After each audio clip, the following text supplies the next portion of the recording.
선생님 우리 사도신경하고 바로 저기 오늘 광고가 없어서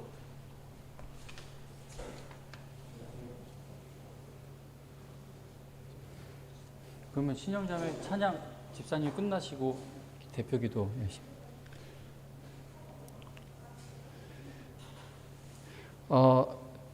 집사님 떡 하나.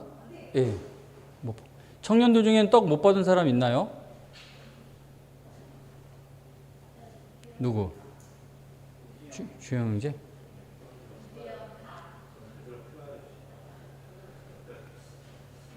그 아들 결혼한 장로님 권사님 계시는데요.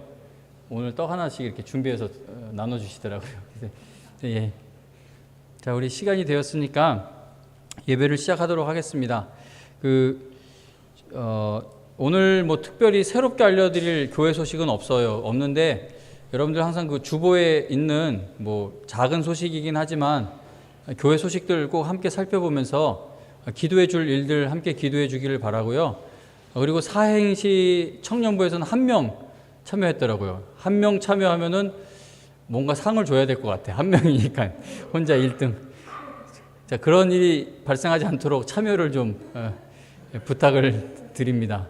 좀 기발한 아이디어를 짜내서 함께 해주기를 바랍니다. 우리 다 같이 사도신경으로 우리 신앙을 고백하겠습니다. 전능하사 천지를 만드신 하나님 아버지를 내가 믿사오며 그 외아들 우리 주 예수 그리스도를 믿사오니 이는 성령으로 잉태하사 동정녀 마리아에게 나시고 본디오 빌라도에게 고난을 받으사 십자가에 못 박혀 죽으시고 장사한 지 사흘 만에 죽은 자 가운데서 다시 살아나시며 하늘에 오르사 전능하신 하나님 우편에 앉아 계시다가 저리로서 산 자와 죽은 자를 심판하러 오시리라. 성령을 믿사오며 거룩한 공회와 성도가 서로 교통하는 것과 죄를 사하여 주시는 것과 몸이 다시 사는 것과 영원히 사는 것을 믿사옵나이다. 아멘.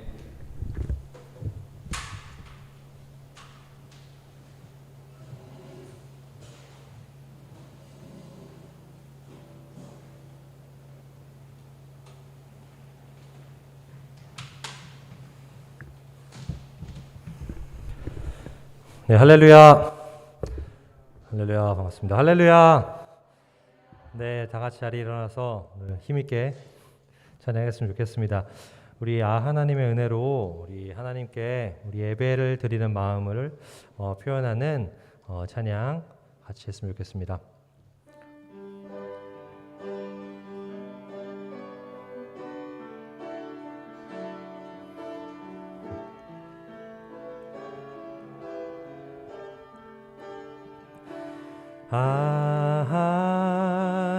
하나님의 은혜로 있을 데 없는 자 왜 구속하여 주는지 난 알 수 없도다.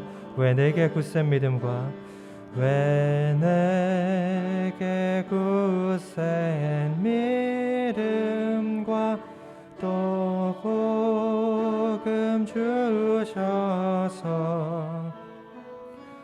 내 맘이 항상 편한지 난 알 수 없도다. 내가 믿고 또 의지함은 내 모든 형편 잘 아는 주님 늘 돌보아 주실 것을 나는 확실히 아네.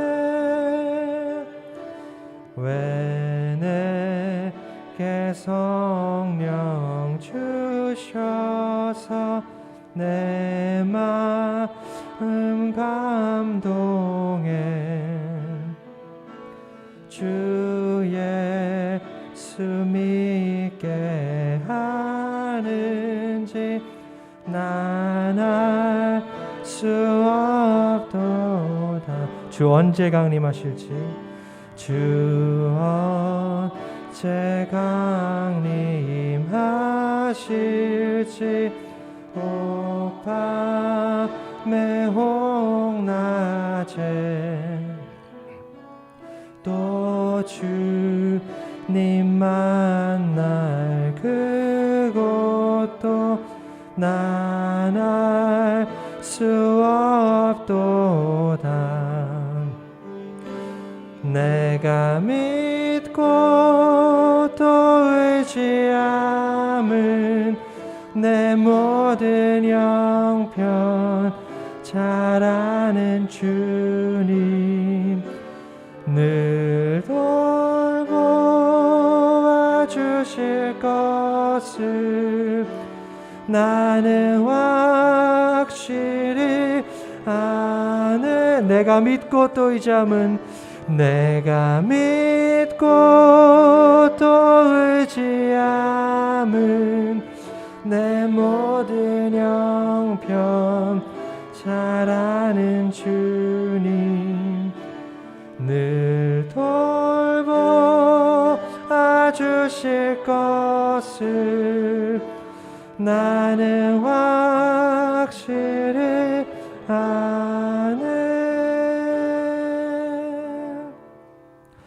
아멘. 주님께서 우리를 돌보아 주실 것을 우리가 믿음으로 고백드립니다. 우리 다음 찬양을 조금 많이 준비해 봤어요. 벌써 날짜를 보니까 이제 9월 첫째 주더라고요. 네.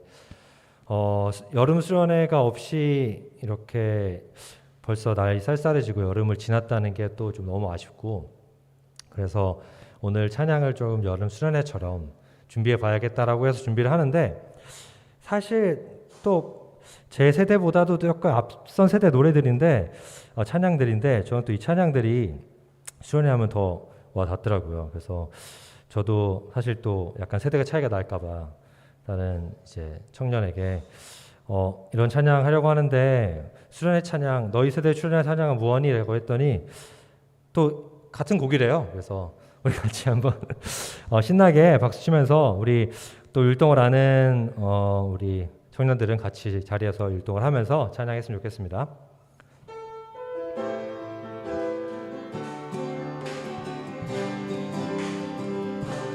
기뻐하며 함께 노래 부르리, 소리 높여 할렐루야 부르리, 주님 앞에 나와 찬양 드리며 우리 주님과 함께 기뻐하리라.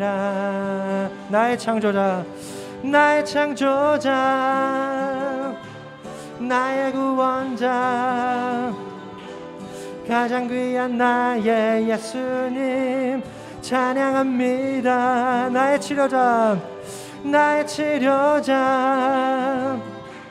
나의 선한 목자 되신 주 예수 나의 주 찬양하리.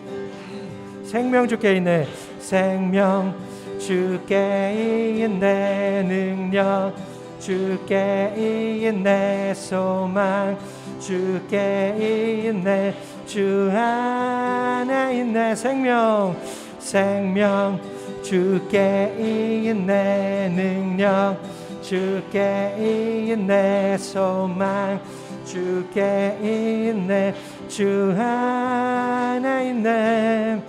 생명 다해 주 찬양하리, 힘을 다해 주 찬양하리. 내 생명 다해 내 힘을 다해 모든 소망 주님께. 생명 주께 있네, 생명 주께 있네, 능력 주께 있네, 소망 주께 있네, 주께 있네, 주께 오 주여 나의 마음이 주께로 정해졌으니 나는 주 찬양하리라. 깨어라 나의 영혼아 비파와 수금 들어라. 이 새벽에 내가 찬양하리라. 멜로디 멜로디 멜로디 주님은 나의 노래. 예수 예수 예수 찬양하리. 주 우리 아버지 우리는 그분의 자녀. 예수 우리 형제 손에 손잡고 하나 되어 함께 걸어가리. 주께 찬송해 탬버린으로. 주께 찬송해 손뼉쳐. 주께 찬송해 춤을 추면서. 주께 찬송해 목소리로 라라라라라라라 라라라라라라라 라라라라라라라 라라라라라라라라. 주의 인자 하심이 생명보다 나음으로 내 입술은 주를 찬양. 주의 인자 하심이 생명보다 나음으로 내 입술은 주 찬양. 이러므로 내 평생에 주를 송축하며 주의 이름으로 인하여 내 손을 들리라. 주의 인자 하심이 생명보다 나음으로 내 입술은 주를 찬양. 주의 인자 하심이 생명보다 나음으로 내 입술은 주 찬양. 다 와서 찬양해 사랑을 주신 주 찬양해. 사랑해 우리 주님 생명 주셨네. 소리쳐 찬양해 기쁨을 주시는 우리 왕. 찬양의 제사 드리며 주님께 경배해. 다 와서 찬양해 다 와서 찬양해 찬양해 찬양해 주님 찬양해 주님 우리 왕. 다 와서 찬양해 다 와서 찬양해 찬양해 찬양해 주님 찬양해 주님 우리 왕. 그리 아니하실지라도 감사해요. 주님 뜻을 믿기 때문이죠. 그리 아니하실지라도 그리 아니하실지라도 감사해요. 주님 뜻은 산을 이루어요. 언제나 나를 향한 신실한 사랑. 우리를 향한 그 크신 사랑. 우리가 함께 높이며 주를 찬양해. 할렐루야 하나님께 영광. 우리가 함께 높이며 주를 찬양해. 할렐루야 하나님께 영광.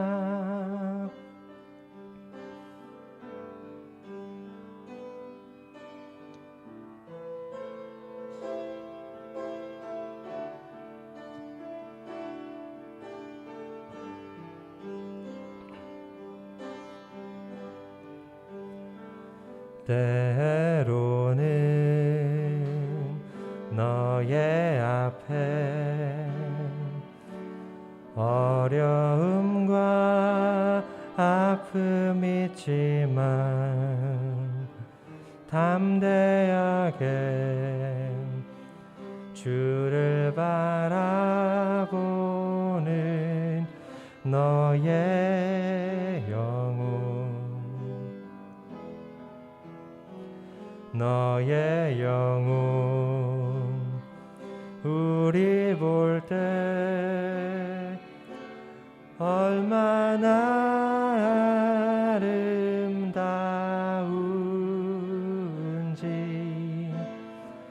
너의 영혼 통해 큰 영광 받으시 하나님을 찬양. 오 할렐루야.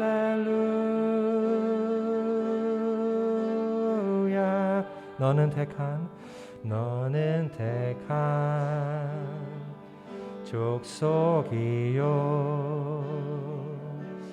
왕같은 제사장이며 거룩한 나라 하나님의 소유된 백성. 너의 영혼 우리 볼 때 얼마나 사랑스러운지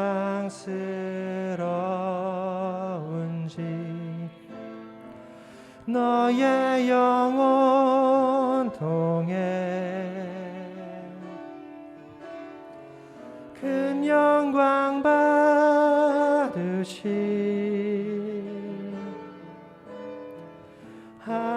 하나님을 찬양. 오 할렐루야.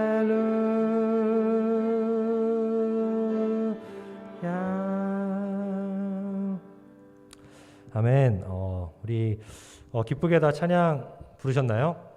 이 찬양 곡들이 너무 예전 곡들이고 너무 좋은데 또 한편으론 우리 다음 세대 이런 찬양곡 메들리 같은 들이 참 많이 나왔으면 좋겠다라는 생각을 했습니다. 우리 영광교회 청년들이 그 다음 세대가 되어서 방금 축복 받은 것처럼 우리 하나님을 찬양하고 이 세대를 이끌어가는 축복의 세대가 되길 간절히 소망합니다. 우리 마지막 찬양 하나님의 은혜를 더욱더 뜨겁게 찬양하는 찬양으로 예배를 준비하겠습니다.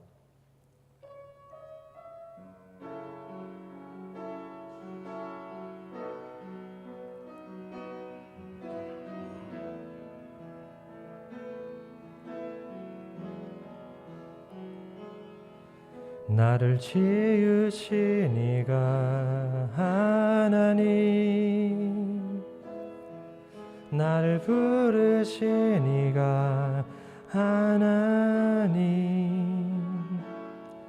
나를 보내신 이도 하나님, 나의 나 된 것은 다 하나님 은혜라. 나의 달려갈 길 다가도록, 나의 마지막 홀 다하도록, 나로 그 십자가 품게 하시니, 나의 나 된 것은 다 하나님 은혜라. 한량없는 은혜, 갚을 길 없는 은혜, 내 삶을 애워싸는 하나님의 은혜. 나 주저함 없이 그 땅을 밟음도 나를 붙드시는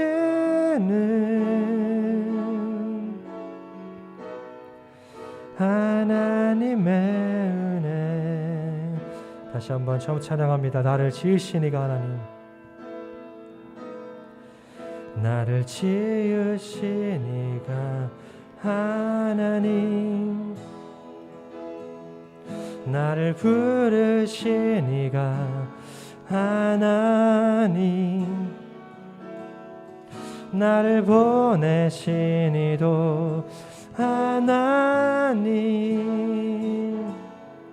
나의 나 된 것은 다 하나님 은혜라. 나의 달려갈 길, 나의 달려갈 길 다가도록,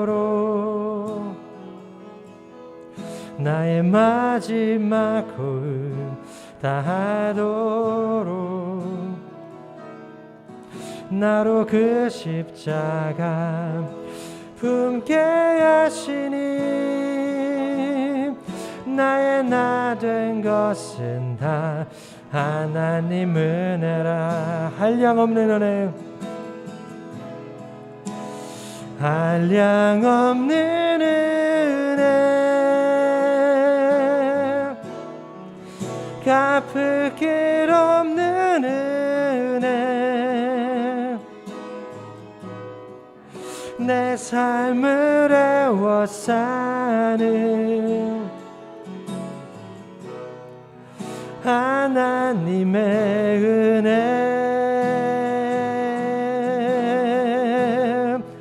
나 주저함 없이 그 땅을 밟음도 나를 붙드시는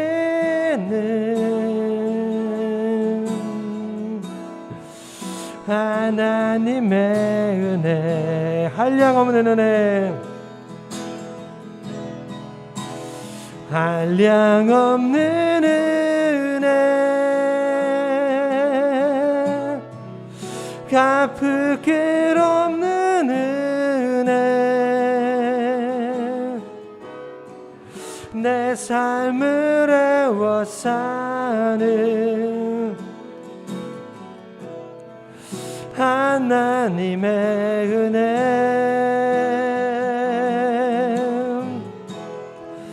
나 주저함 없이 그 땅을 밟음도 나를 붙드시는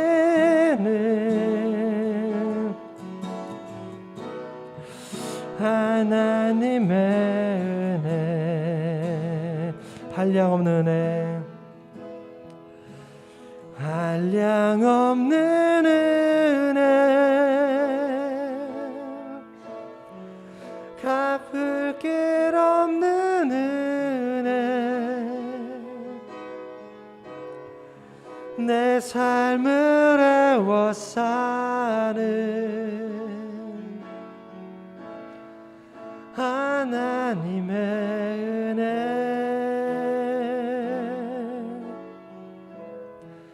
나 주저함 없이 그 땅을 밟음도 나를 붙드시는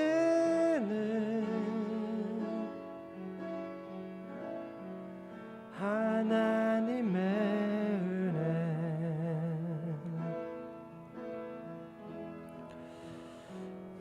우리 이 시간 말씀을 듣기 전에 잠시 앉아서 기도할 것은 하나님께서 우리를 먼저 부르시고 우리를 지으시고 우리에게 믿음을 주신 분임을 고백하며 감사드리는 기도를 했으면 좋겠습니다. 우리에게 거저주신 그 믿음으로 인하여서 우리가 이 자리에서 이렇게 하나님을 찬양하고 또 우리가 하나님과 영생을 하기를 소망을 품고 살아갈 수 있습니다. 우리 다 같이 우리 하나님의 은혜를 찬양하는 기도를 드리며 하나님 목사님 말씀 준비하도록 하겠습니다. 하나님 감사합니다. 주님 붙잡으시옵소서. 감사합니다.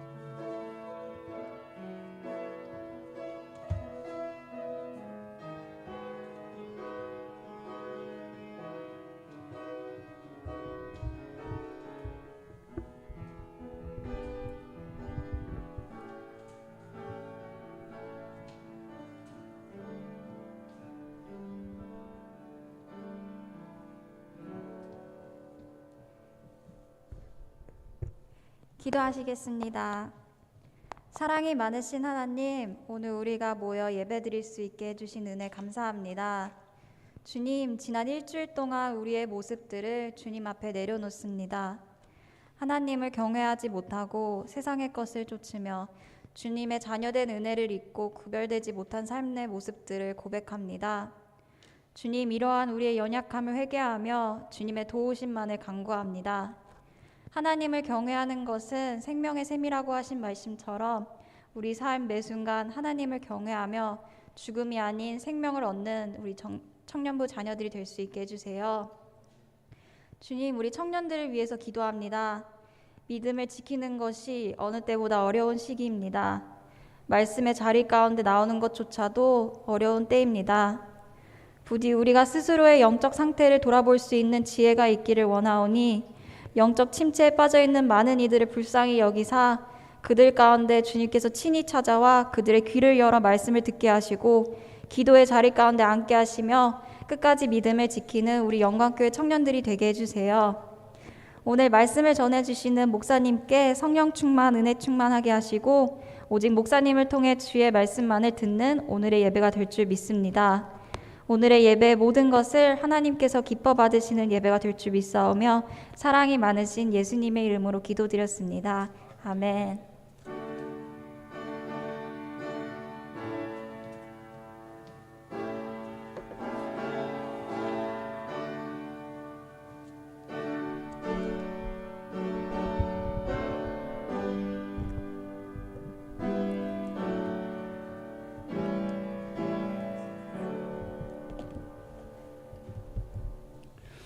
김태훈 집사님 찬양 감사드립니다.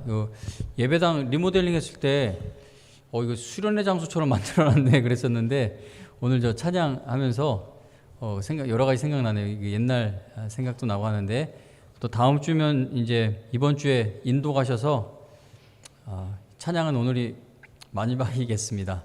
또 다시 오셔서 이 찬양 인도 자리 비워놓을 테니까 꼭 청년부로 다시 복귀하시기를 기다리겠습니다. 자, 우리가 오늘 함께 은혜 받을 하나님의 말씀은 갈라디아서 3장 말씀입니다. 갈라디아서 3장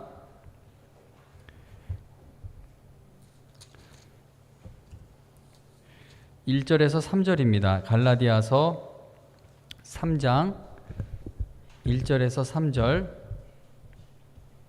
자, 찾으셨나요? 신약성경 304페이지 아니면 주보 안에도 있습니다. 주보 안에 보면 본문 실어드렸습니다. 갈라디아서 3장 1절부터 3절 하나님의 말씀 읽어드립니다. 어리석도다 갈라디아 사람들아, 예수 그리스도께서 십자가에 못 박히신 것이 너희 눈앞에 밝히 보이거늘 누가 너희를 꾀더냐? 내가 너희에게서 다만 이것을 알려 하노니 너희가 성령을 받은 것이 율법의 행위로냐 혹은 듣고 믿음으로냐? 너희가 이같이 어리석으냐? 성령으로 시작하였다가 이제는 육체로 마치겠느냐? 아멘. 성령으로 시작하였다가 이제는 육체로 마치겠느냐라는 제목으로 하나님의 말씀 증거하겠습니다. 바울 사도가 갈라디아서를 쓰게 된 이유는 갈라디아 교인들이 거짓 교사들의 가르침에 넘어가서 바울 사도가 애써 힘써 전하고 가르쳤던 바른 복음으로부터 떠나가고 있었기 때문입니다. 바울 서신들을 읽어보면요, 편지를 받는 교회와 성도들에게 바울은 따뜻하게 인사하면서 편지 받는 그 성도들을 위한 기도를 하거나 또는 당신들로 인해 그 교회와 성도들로 인해 내가 이런저런 일들이 감사하다라고 그렇게 인사를 합니다. 그래서 바울 서신들을 읽어보면 그래요. 그 받는 성도들에게 따뜻한 인사 또는 기도 또는 그들로 인한 감사, 이런 게 편지 앞부분에 있는데, 그런데 갈라디아서를 보면은 사도 바울은 그러한 방식으로 서신을 시작하지 않고 있습니다. 바울 사도는 다른 서신들과는 다르게 갈라디아 교인들을 바로 책망하는 것으로 말씀을 시작합니다. 예를 들어 갈라디아서 1장 6절에 보면은, 우리가 3장에 있는데 1장 6절에 보면 바울은 그리스도의 은혜로 너희를 부르신 이를 이같이 속히 떠나 다른 복음을 따르는 것을 내가 이상하게 여기노라 라고 말합니다. 갈라디아서 1장 6절부터 9절까지를 읽어보면 갈라디아 교인들이 다른 복음을 받아들였다라는 사실이 사도 바울에게 큰 충격을 주었습니다. 바울 사도는 갈라디아 교인들에게 우리는 오직 은혜와 믿음으로 구원받는다라는 감격스러운 그 복음을 분명히 전하고 가르쳤습니다. 그런데 거짓 교사들이 교회에 침투해서 구원을 받으려면 할례도 받아야 하고 율법도 지켜야 하는 것이 더해져야 한다라고 그렇게 가르치기 시작한 겁니다. 갈라디아 교인들은 그 거짓 가르침에 현혹되어서 결국은 넘어가게 됩니다. 갈라디아 교인들이 가짜 복음을 따라가는 그 모습이 바울 사도에게는 큰 충격이었습니다. 갈라디아 교인들이 바른 복음에서 떠나 가짜 복음을 따르게 된 것이 천천히 진행되었던 일이 아니라 매우 빠르게 일어난 일이었습니다. 그 교회를 보면은요, 어느 목사님이 굉장히 성경대로 성도들을 가르치고 또 교회가 그렇게 성경에 바르게 선 교회들이 있어요. 그런데 그 목사님이 이제 은퇴하고 후임 목사님이 바로 이어서 왔을 때 이게 목사님을 몇 번 걸쳐서 교회가 복음에서 떠나는 것이 아니라 목사님이 그냥 한 번 바뀐 것뿐인데 급속도로 복음에서 떠나는 경우를 보는 경우가 있습니다. 근데 이 갈라디아 교회가 그랬어요. 이게 복음에서 떠나는 그 과정이 천천히 이루어진 게 아니라 아주 빠른 속도로 복음에서 떠나게 됩니다. 방금 읽어드렸던 갈라디아서 1장 6절 말씀 중간쯤 보면 바울은 갈라디아 교인들이 바른 복음에서 어떻게 떠났다고 합니까? 속히 떠났다라고 표현합니다. 바울 사도는 갈라디아 교인들이 바른 복음에서 속히 떠났다라는 그 사실이 그에게는 큰 충격이었던 겁니다. 하나님의 은혜를 빠르게 잊고 가짜 복음을 따라가고 있는 갈라디아 교인들을 보면서 출애굽한 이스라엘 백성들이 금송아지를 만들고 숭배했던 그 이야기가 떠오릅니다. 하나님께서 모세를 산 위로 부르시죠.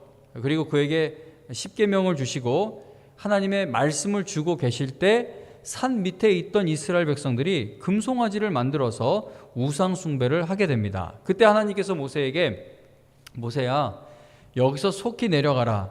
애굽에서 인도하여 낸 내 백성이 스스로 부패하여 내가 그들에게 명한 도를 속히 떠나 자기를 위하여 우상을 부어 만들었다라고 말씀해 주십니다.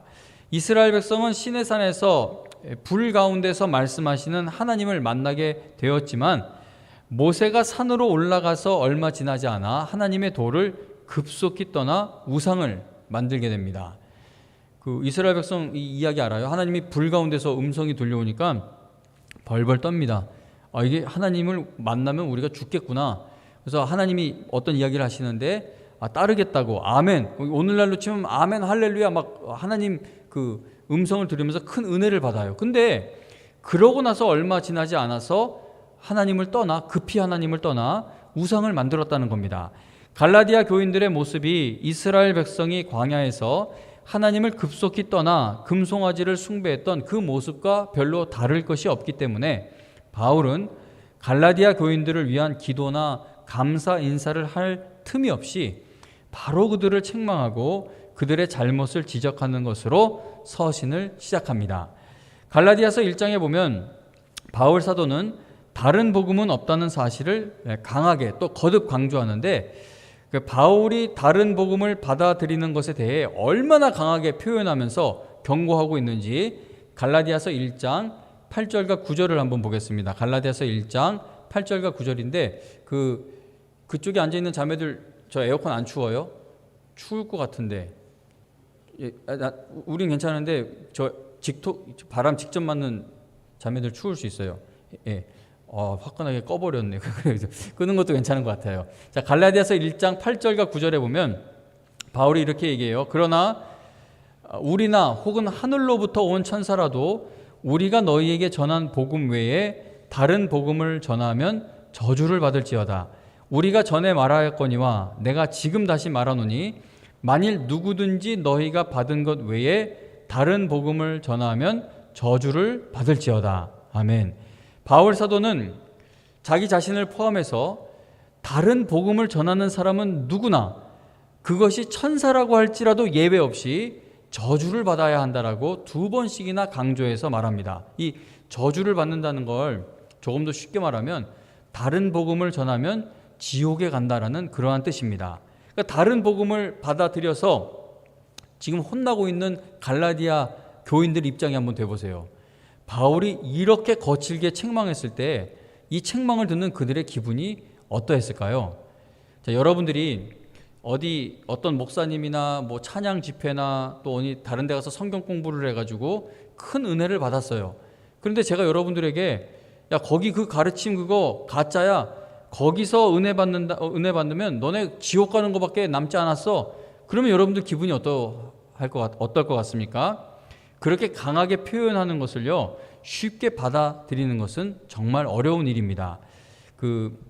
성도님들이 어디 다른 곳에 가서 다른 복음의 내용에 은혜 받고 왔을 때 그것을 강하게 지적하고 질책하는 것은 목회자에게 결코 쉬운 일이 아닙니다. 광화문 예전에 항상 뭐 광야교회라고 해가지고 거기 모여서 예배를 오래 드린 적이 있는데 그 정치 성향을 떠나서 하나님에 대한 해석이나 성경 해석이 너무나 위험해요. 그래서 제가 이제 그거를 어떤 정권을 지지하고 반대하고 그걸 떠나서 그냥 복음의 내용만 봤을 때 그거는 매우 위험한 짓이다고 했는데 크게 기분 상한 분들이 여럿 계세요. 이거를 다르게 오해를 한 거죠. 그렇게 오해가 되면요, 목회자하고 감정이 이렇게 대립되게 됩니다. 마음이 상하니까. 그래서 여러분, 어디 다른 데 가서 잘못된 내용을 듣고 왔다 할지라도 그거 잘못됐습니다 라고 질책하는 것은 목회자에게 결코 쉬운 일이 아니에요. 왜냐하면 그렇게 하면 여태까지 여러분과 제가 사이가 좋았는데 그 질책하는 걸로 인해 막 대립관계가 되고 교회를 떠나기도 하고, 그게 얼마나 목회자 마음에 어렵습니까? 출애굽한 이스라엘 백성들이 금송아지를 만들고 숭배했던 사건을 한번 여러분 기억해 보세요. 하나님을 만나러 산에 올라간 모세가 내려오질 않아요. 하루 이틀 5일 6일 8일 9일 되는데 내려오지를 않자 백성들은 아론에게 산에 올라간 모세가 어떻게 됐는지 도대체 알 수가 없으니까 우리를 인도해 줄 신을 만들어 달라고 요구합니다. 그러자 아론은 백성들에게 그들이 가지고 있는 금 귀고리를 가져오라고 해서는 그걸 모아서 녹여서 금송아지를 만들어 줍니다. 그러자 백성들은 아론이 만들어준 금송아지가 바로 자신들을 애굽에서 이끌어낸 신이라고 막 신나합니다. 근데 아론이 막 백성들이 좋아하는데 아론이 그 금송아지 앞에다가 제단을 쌓고는 이스라엘 백성들이 그 앞에서 번제와 화목제를 드리도록 합니다. 백성들은 그 금송아지 앞에서 먹고 마시며 아주 난잡하게 놀았지만 아론이요, 그거를 뭐라고 하지도 않고 그들을 멈추지도 않았습니다. 아론은 이스라엘 백성들이 금송아지를 만들고 그것을 숭배하는 것이 매우 잘못된 일인 것을 알았을까요? 몰랐을까요? 저는 그가 그 일이 잘못된 걸 분명히 알았을 것으로 생각합니다. 그러나 아론은 이스라엘 백성들과의 관계를 생각해보고 출애굽한 지 지금 얼마 되지도 않고 앞으로 얼마나 더 가야 할지 모르는데 이거 괜히 심하게 야단쳤다가 나하고 관계가 좀 어려워질 수도 있고, 우리 이놈의 인간들 이거 애굽에서 나하고 모세 돌로 치려고 했던 그런 사람들인데 지금 모세가 없을 때 나 혼자 괜히 잘못했다가는 내 신변에 좀 위험을 당할 수도 있고, 뭐 그렇게 생각 안 했을 수도 있지만 그거 충분히 생각을 할 수가 있는 것이죠. 그래서 금송아지를 만들고 숭배하는 것이 너희들 그거 지옥 갈 일 하고 있는 것이다라고 그렇게 강하게 알려줄 엄두를 내지 못했던 것으로 저는 그렇게 생각이 됩니다. 산에서 내려온 모세가 이제 그 모든 광경을 보게 되죠. 모세가 형 아론과의 관계를 생각해보고, 내 애굽 못 간다 그럴 때 그래도 형이 와서 도와줘서 여기까지 왔는데 내가 도움 받은 게 있지 여기서 어떻게 뭐라 그래, 뭐 그렇게 형 아론과의 관계를 생각하고 또 백성들 앞에 서야 하는 자기의 위치와 안전을 생각했다면, 이거 너무 심하게 뭐라 그러면 또 나 지도자로 인정 안 하는 거 아니야, 이거 뭐 또 반란 일어나는 거 아니야, 이런 식으로 자기 위치 안전을 생각했다면 금송아지를 숭배하고 있는 이스라엘 백성들을 아주 뭐 부드러운 말로 타일렀거나 적당히 타협을 보면서 가야 할 길을 가게 되었을지도 모릅니다. 그러나 모세는 하나님과의 관계를 훼손하는 일에 있어서는 눈꼽만큼의 타협이 없었습니다. 모세가 온유한 사람이잖아요. 자기가 공격당했을 때 모세는 그냥 바닥에 엎드렸던 사람입니다. 모세는 어떤 자기에 대한 모욕을 주거나 이런 건 다 참던 사람인데, 근데 하나님과의 관계가 훼손되는 일이 일어났을 때에는 요만큼도 타협을 하지 않습니다. 그는 돌판을 던져버렸고 아론을 책망했으며 하나님의 편에 서 있는 백성들이 나서서 죄를 지은 그 형제들을 다 죽이게 해서 무려 3,000명의 동족들이 그날 죽임을 당하게 됩니다. 여러분, 듣기 좋은 말을 전하는 설교자가 좋은 목사가 아니라 바른 복음을 전하는 일에 있어서는 교회에서 쫓겨나는 한이 있더라도 조금의 타협도 하지 않는 설교자가 정말 좋은 목회자인 것입니다. 다른 복음을 전하는 것은 저주받을 일이라고, 즉 지옥에 갈 일이라고 말한 바울이 이제 이어서 어떤 말을 하는지 갈라디아서 1장 10절에 보면 이렇게 말합니다. 이제 내가 사람들에게 좋게 하랴 하나님께 좋게 하랴 사람들에게 기쁨을 구하랴, 내가 지금까지 사람들의 기쁨을 구하였다면 그리스도의 종이 아니니라. 아멘. 설립 50주년을 맞는 영광교회는 지금 읽은 바울의 이 말씀과 같은 고백을 할 수 있는 목회자를 만나기 위해 기도해야 하고, 그리고 그러한 목회자를 만나게 되었을 때 순종하는 성도들이 되기 위해 우리는 기도해야 합니다. 목회자가 조금의 타협이 없이 바른 복음을 전하는 것이 결코 쉬운 일이 아닙니다.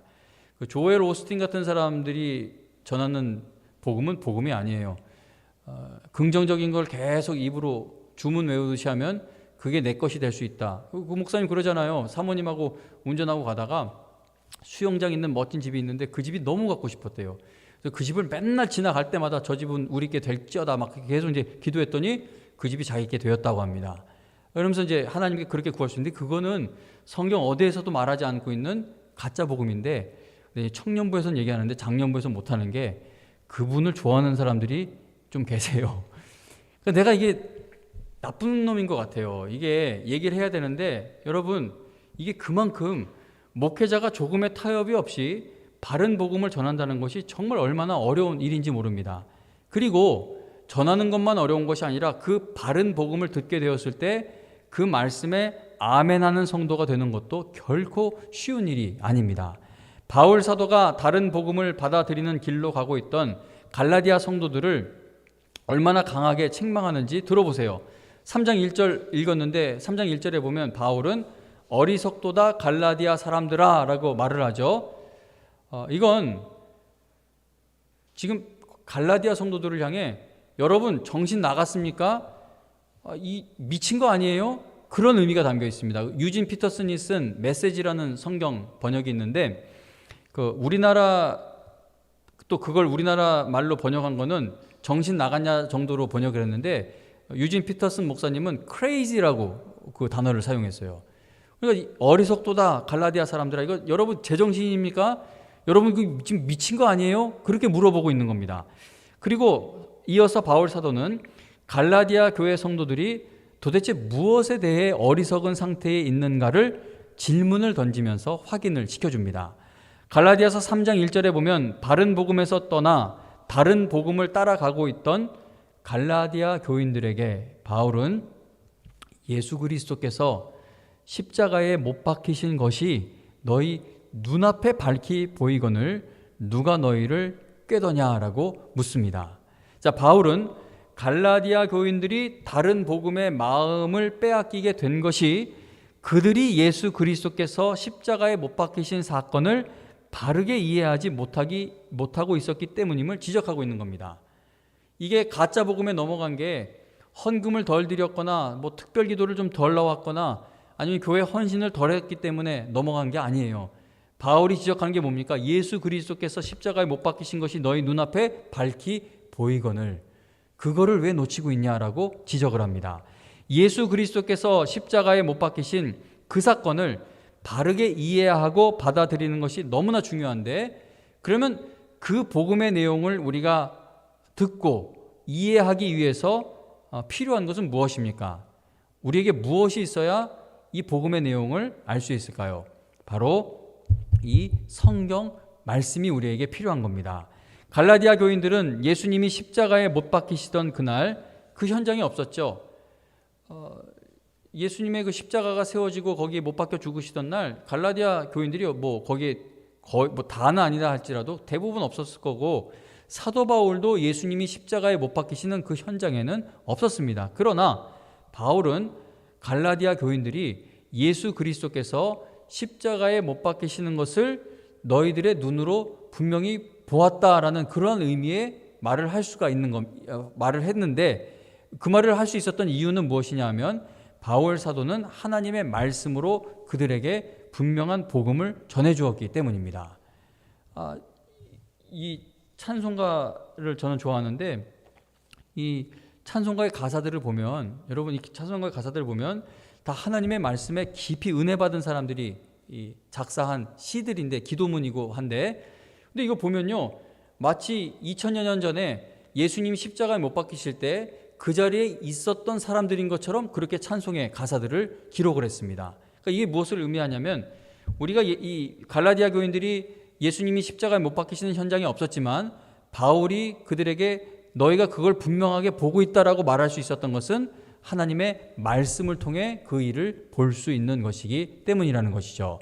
하나님의 말씀을 통해 예수 그리스도께서 십자가에 못 박히신 사건을 보고 깨닫는다는 것이 무엇을 의미하는지 갈라디아서 3장 2절을 계속해서 보겠습니다. 3장 2절에 보면 내가 너희에게서 다만 이것을 알려 하노니 너희가 성령을 받은 것이 율법의 행위로냐 혹은 듣고 믿음으로냐.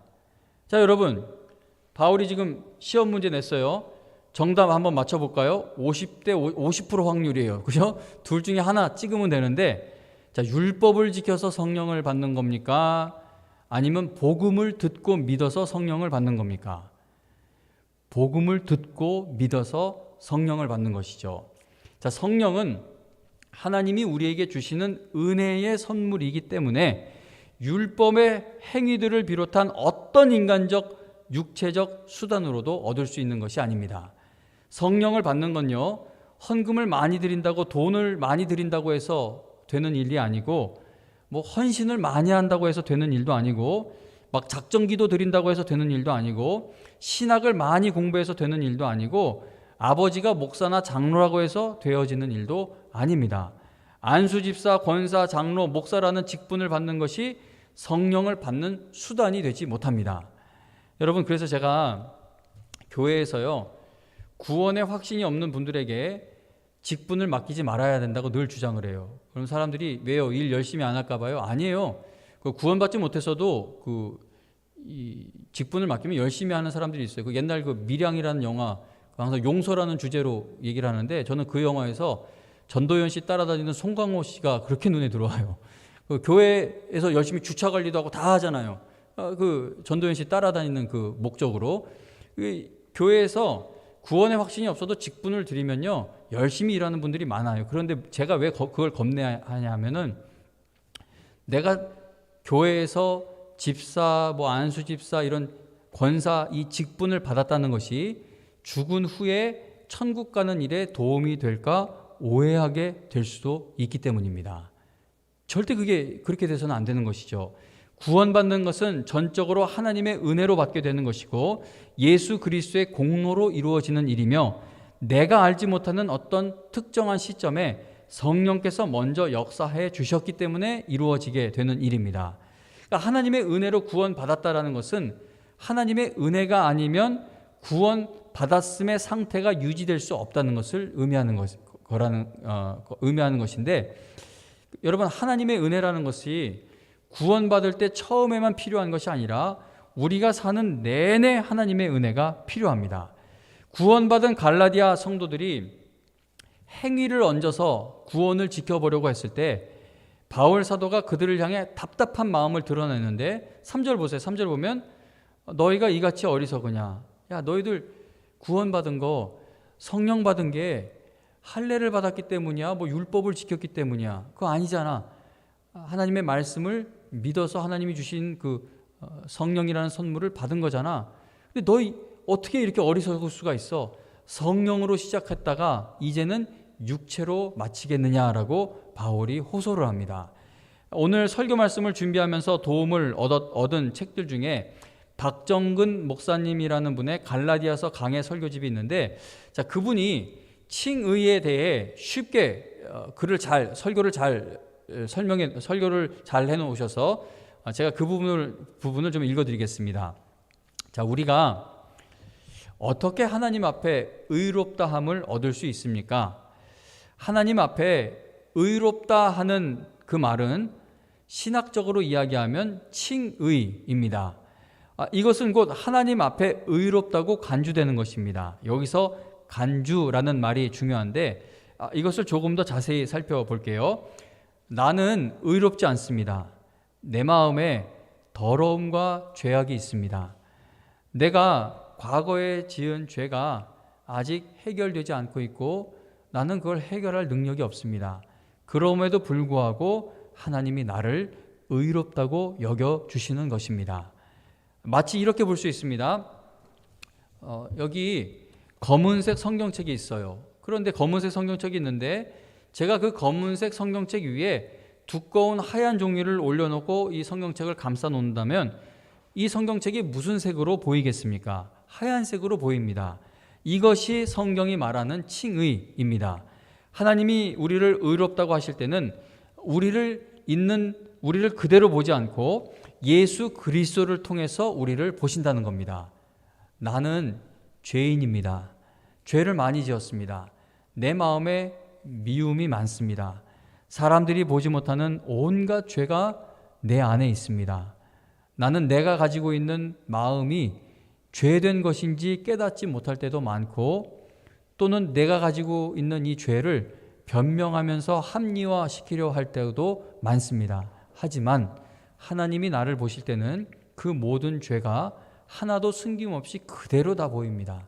다른 사람은 몰라도 하나님 앞에서는 숨길 수 있는 죄가 없습니다. 그러나 예수 그리스도를 믿고 나면 어떤 일이 생깁니까?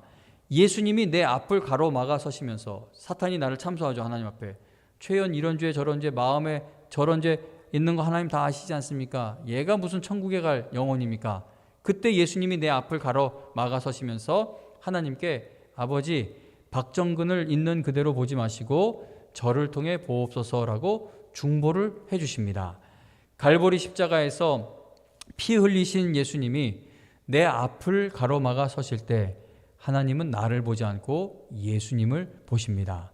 하나님은 나를 보실 때 아들 예수님을 보시는 것처럼 여겨주신다는 겁니다. 그것이 바로 칭의입니다. 우리는 하나님 앞에 의롭다함을 얻어야 영생하도록 하나님과 같이 살 수가 있습니다. 그러면 우리가 어떻게 이 칭의를 얻을 수 있는 것입니까?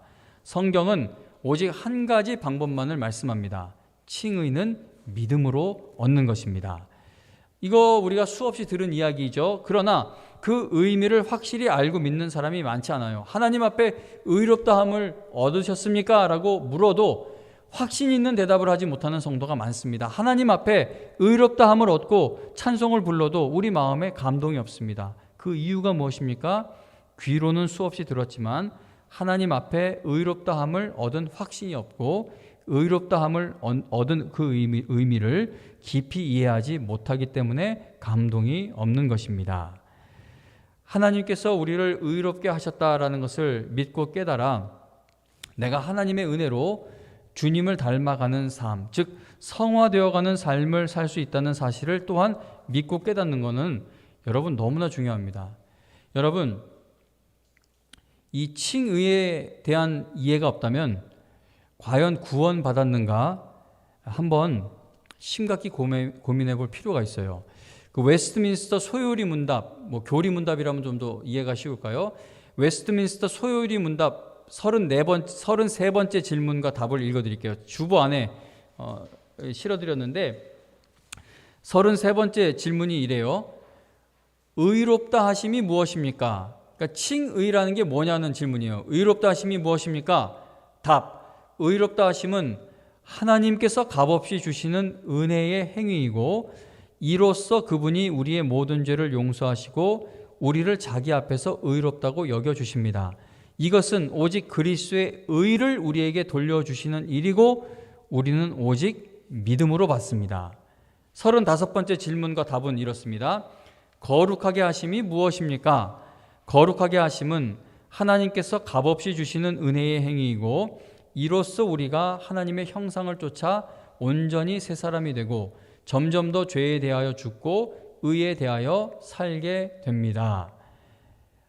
이게 웨스트민스터 소요리 문답인데 저는 하이델베르크 요리 문답이 늘 조금 더 은혜가 됩니다. 은혜가 돼서 좀 비슷한 말이긴 하지만 하이델베르크 교리 문답 60번째 질문과 답을 또 읽어드릴게요.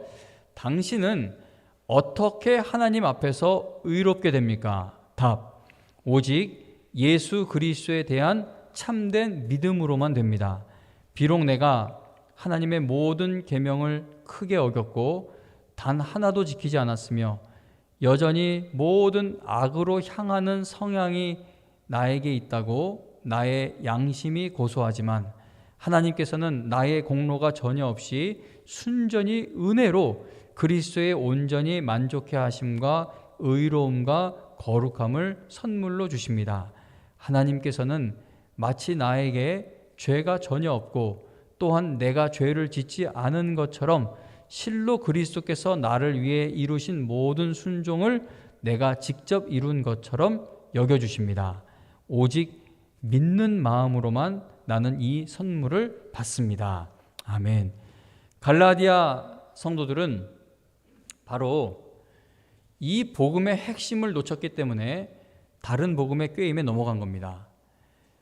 교회 출석이 조금 불안했거나 아니면 헌신하는 것에 조금 열심히 식었거나 헌금을 덜 드렸거나 그래서 다른 복음에 넘어간 게 아니라 복음의 중심, 복음의 핵심 되는 칭의, 성화 이런 것을 놓쳤기 때문에 그들이 다른 복음의 게임에 넘어갔다는 것이죠.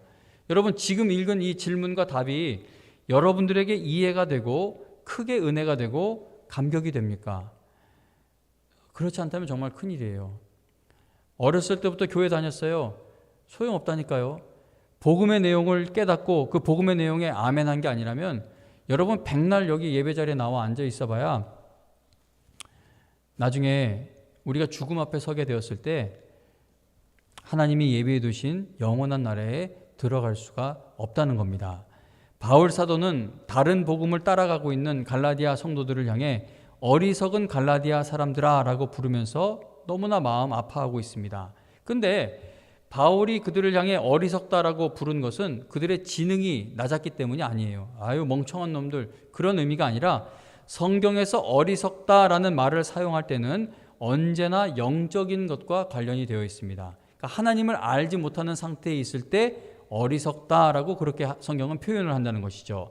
여러분 방금 읽은 이 교리 문답이 이해가 되지 않는다면 지금 기독교 수준이 얼마나 낮아졌냐 하면 웨스트민스터 소요리, 대요리도 아니고 소요리 이거 원래 애들이 외우는 교리 문답이에요. 근데 이게 지금 얼마나 우리가 하나님의 말씀에 대해서 마음이 떠나 있으면 소요리 문답인데도 우리는 이걸 어려워하는 그러한 시대가 되었는데 여러분 이 교리 문답이 잘 이해가 되지 않는다면 구원받는 믿음을 선물로 주시는 하나님께 반드시 도움을 구하기 바랍니다.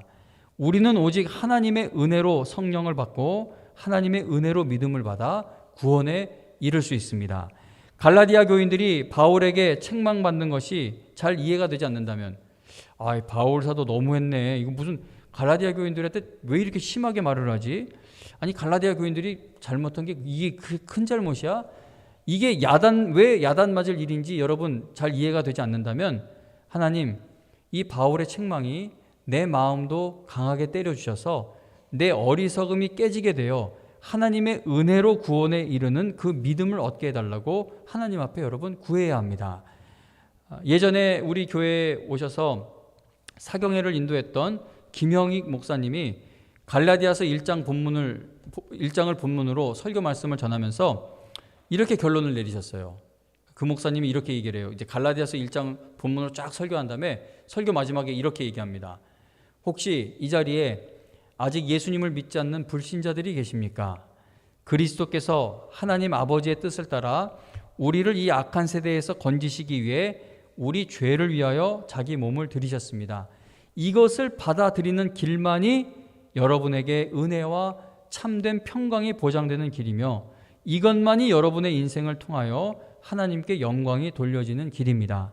갈보리 언덕에 못 박히신 예수 그리스도를 만나지 않고서는 우리의 영혼에 대하여 아무런 약속도 주어질 수 없습니다. 여러분들은 혹시 어린 성도들입니까? 여기서 어리다는 건 나이가 어린 것을 말하는 것이 아니라 아직 신앙의 성숙이 되지 않은 사람들, 초신자든 아직 영적으로 성장을 이루지 못하고 있는 사람들이죠. 어린 성도들이십니까? 미혹함을 받지 마십시오. 언제든지 그리스도의 복음을 왜곡하고 변하게 하는 자들이 있다는 것을 잊지 마시기 바랍니다. 복음의 메시지를 굳게 붙드시기 바랍니다. 하나님의 말씀에 견고히 뿌리를 내리시기 바랍니다. 평생의 삶을 사는 동안 복음의 메시지를 붙잡고 주님 앞에 순종하는 삶을 사시기를 바랍니다. 그리고 마지막으로 이렇게 얘기해요. 교회에 헌신하고 있는 성도들입니까? 진리를 위해 싸우는 것을 앞으로도 두려워하지 마시기 바랍니다. 하나님께서 교회를 세우셔서 복음의 진리를 나타내기를 원하십니다. 어떤 다른 것도 교회를 대신할 수 있는 것은 없습니다. 복음의 진리를 드러내심으로 많은 영혼들을 구원하시고자 하나님께서 교회를 세우셨다는 사실을 잊지 마시고 하나님을 위해 열심을 내는 것에 더욱 힘을 내시기를 바랍니다. 여기 모인 여러분들 중에 성령으로 시작하였다가 이제는 육체로 마치게 되는 청년이 단 한 명도 없기를 저는 간절히 바랍니다. 여러분 구원 받았어요? 그거는 하나님만이 아시는 일이긴 하지만 여러분들에게도 그 고백이 있어야 됩니다. 제가 영광교회 담임 목사로서 참 안타깝고 부끄럽게 생각하는 것 중에 하나가 어렸을 때부터 봐서 장년에 이르는 청년들도 많고 수십 년 함께하는 성도님들도 많은데 아무리 봐도 구원의 확신이 확실치 않은 경우를 봅니다. 여러분, 우리 정말 함께 기도할 수 있길 바라요. 하나님, 내가 정말 하나님의 은혜로 성령으로 시작을 했는데 내 일생이 성령으로 맞춰지는 삶과 신앙이 되기를 바랍니다. 그게 우리의 간절한 소원이 되고, 그리고 여러분, 나만 성령으로 시작해서 나만 성령으로 끝나면 되겠습니까? 내 사랑하는 아빠, 엄마, 내 사랑하는 할아버지, 할머니, 내 사랑하는 아직 결혼 안 했지만 우리 또 장년부에서는 내 사랑하는 아내, 내 사랑하는 남편, 내 사랑하는 자녀들 성령으로 시작하는 그 은혜를 허락하여 주옵소서. 영혼 구원의 기도가 우리에게 있어야겠죠. 하나님께서 영광교회를 긍휼히 여겨주시고 이 교회에 모이는 모든 성도들을 긍휼히 여겨주셔서 주님 다시 오시는 그날까지 오직 바른 복음을 전하고 바른 복음의 은혜 받는 교회와 성도가 다 될 수 있기를 주님의 이름으로 축원합니다. 우리 찬송가 몇 장으로 되어 있죠? 295장 찬송 부르면서 준비한 헌금 드리겠습니다.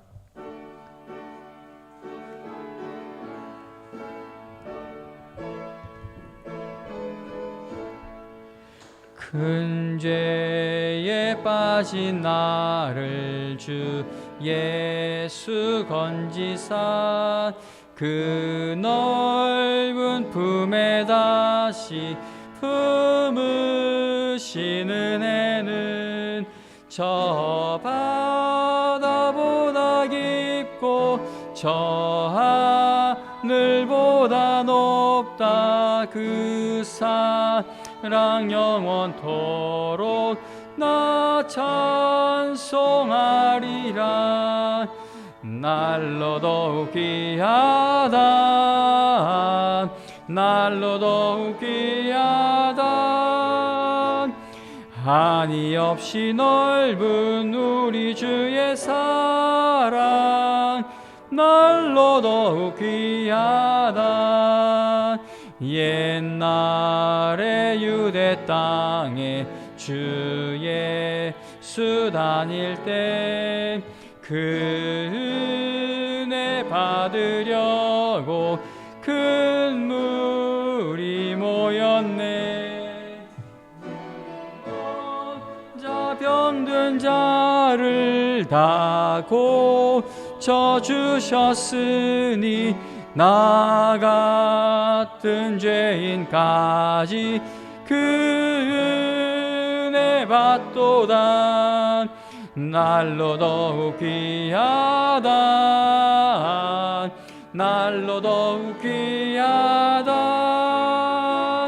한이 없이 넓은 우리 주의 사랑 날로 더욱 귀하다. 주 크신 사랑으로 만 백성 위하여 그 십자가의 고난 다 받으셨으니 그 속죄 받은 성도 큰 소리 함께 높여 온 천지 울리도록 주 찬송하리라. 날로 더욱 귀하다. 날로 더욱 귀하다. 한이 없이 넓은 우리 주의 사랑 날로 더욱 귀하다. 아멘. 기도드립니다. 하나님 아버지, 한 푼이라도 아껴야 하는 세상 속에 살고 있지만 그 세상에서 땀만 흘리는 것이 아니라 눈물도 흘리며 번 것이지만 하나님의 은혜가 너무나 감사하고 하나님께서 나에게 이 땅에 사는 날 내내 일용할 양식을 공급해 주실 줄로 믿는 그 믿음의 마음으로 우리의 마음을 하나님께 드립니다. 하늘나라의 확장과 영광을 위해 사용하여 주시고 또 하나님께 드리는 이 손길들 기억하여 주시고 긍휼히 여겨주셔서 하늘나라 가는 그날까지 힘껏 드리는 일에 힘 약해지지 않는 청년들, 성도들 되게 하여 주시옵소서. 하나님 아버지, 이 구원 받는다는 것은 교회 오래 다닌다고 해서 이루어지는 일도 아니고 뭘 열심히 해서 되는 일도 아닙니다. 하나님만을 전적으로 의지해야 어린아이가 엄마 아빠 의지하는 것처럼 우리가 하나님을 전적으로 의지할 때 하나님께서 은혜로 주시는 선물입니다. 하나님 아버지, 우리 청년들 이제 나이가 먹어감에 따라 더욱더 복음의 내용을 깊이 깨닫는 지혜를, 하늘의 지혜를 허락하여 주셔서 이들이 날마다 더 구원의 감격에 빠지게 하여 주시고 또 잃은 영혼들을 바라볼 때에 그 영혼들을 놓고 기도하지 않고는 견딜 수 없는 그러한 거룩한 마음을, 거룩한 부담을 부어 주시옵소서. 하나님, 또 생일을 맞는 우리 이모습 청년, 올해 계획하던 일이 다 내가 원하던 대로 이루어지진 않은 부분도 있지만 하나님, 또 우리 모습 형제 하나님께서 이 땅에 보내셨으니 우리 모습이를 통해서 이루어 가실 일들이 분명히 있는 줄로 믿습니다. 새롭게 애쓰고 계획하고 준비하고 있는 일들이 하나님의 뜻 안에서 쓰임받는 길로 열어지게 하여 주시옵소서. 생일 맞은 것 정말 감사하고 또 감사합니다. 그리고 하나님, 오늘도 또 열심히 찬양 인도해 주신 김태훈 집사님 인도로 가는 발걸음 기억해 주시고 함께 해 주셔서 우리 아내와 사랑하는 두 아들 무엇보다 안전과 건강을 지켜주셔서 다시 이 예배당에서 건강히 만나는 날이 반드시 오게 하여 주시옵소서. 오늘도 이 자리에 우리가 나오게 하시고 또 우리의 예배를 받아주신 하나님의 은혜에 감사드리며 예수님의 이름으로 기도합니다. 아멘. 축도로 마칠게요.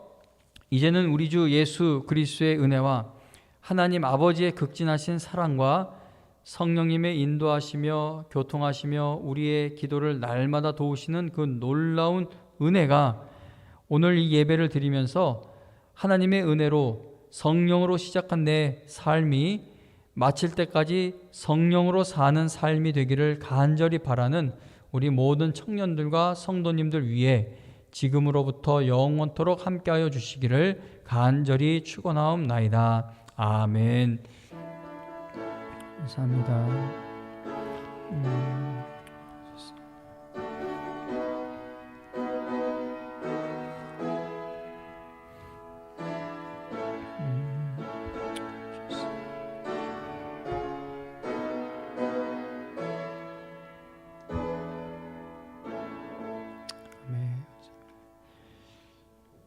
예배 마치겠습니다.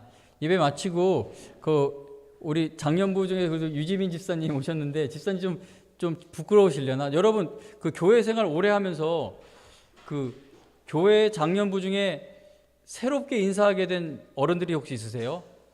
거의 없죠.